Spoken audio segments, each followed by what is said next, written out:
સંજય કુમાર. સંજયભાઈ તેના માટે આવે તો શું માંગણી છે? માગણી અમારી એટલી જ છે સાહેબ કે 2021ની જે ફોરેસ્ટની એક્ઝામ જે સરકારે લીધી છે CBIT ટેસ્ટ પ્રમાણે, એની અંદર સરકારે એક તો ભરતી પહેલાં ઘણી લેટ કરી, ત્યાર પછી ભરતી લીધી CBIT ટેસ્ટ પ્રમાણે. તો એના અંતર્ગત સરકારે નોર્મલાઇઝેશન માર્ક્સ જાહેર જે પદ્ધતિ અપનાવી છે એની અંદર ઘણો હમણાં તફાવત જોવા મળે છે.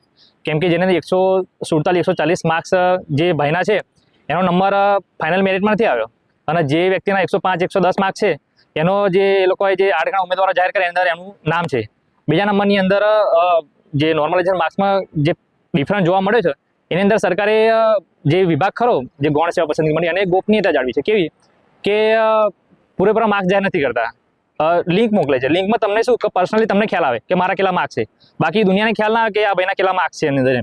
જે અમારી એક ડિમાન્ડ અને માગ એ છે કે જેટલા લોકોએ ફોરેસ્ટ એક્ઝામ જે CBIT ટેસ્ટ પ્રમાણે આપી છે એ બધાની કમ્બાઈન આખી એક PDF જાહેર થાય, જેની અંદર બધાને ખ્યાલ આવે કે જે લોકોને 8 ગણા ઉમેદવાર જે સિલેક્શન થયું છે એની અંદર એ ભાઈના કેટલા માર્ક્સ છે, હું કેટલા માર્ક્સ માટે રહી ગયો, મેં એક્ઝામ આપી છે તો મારા કેટલા માર્ક્સ થયા, પ્લસ સરકારે જે નોર્મલાઇઝેશન કર્યું છે એની અંદર કેટલા માર્ક્સ થયા. તો તફાવતથી વિદ્યાર્થીને કોઈ કન્ફ્યુઝન ના રહે અને એને ખ્યાલ આવી શકે કે જે હું સિલેક્શનમાં રહી ગયો છું તો મારા કેટલા માર્ક્સ છે અને જે વ્યક્તિનું સિલેક્શન થયું છે તેના કેટલા માર્ક્સ રહી ગયા છે. બીજી ડિમાન્ડ અમારી એ છે કે આ ભરતી 2021ની છે, અત્યારે 2024 ચાલે છે. તો 2021 પ્રમાણે 823ની જે ભરતી હતી તો અત્યારે વિભાગની અંદર ફોરેસ્ટ વિભાગમાં ઘણી બધી જગ્યાઓ ખાલી જોવા મળે છે, જે સૂત્રોના અંતર્ગત અને જે અમે ફોરેસ્ટના જે વિભાગ અંતર્ગત અમને જાણવા મળે છે. તો અમારી માંગણી એ છે કે સરકાર જ્યારે આટલી ભરતી લેટ કરી રહી છે તો એ ખાલી જગ્યાઓ પણ આની અંદર થોડી એડ કરી દેવામાં આવે, જેના થ્રુ જે વિદ્યાર્થીઓ રહી ગયા છે કાં તો જેમના થોડા ઓછા માર્ક્સ છે એ લોકોને પણ શું ચાન્સ મળી શકે.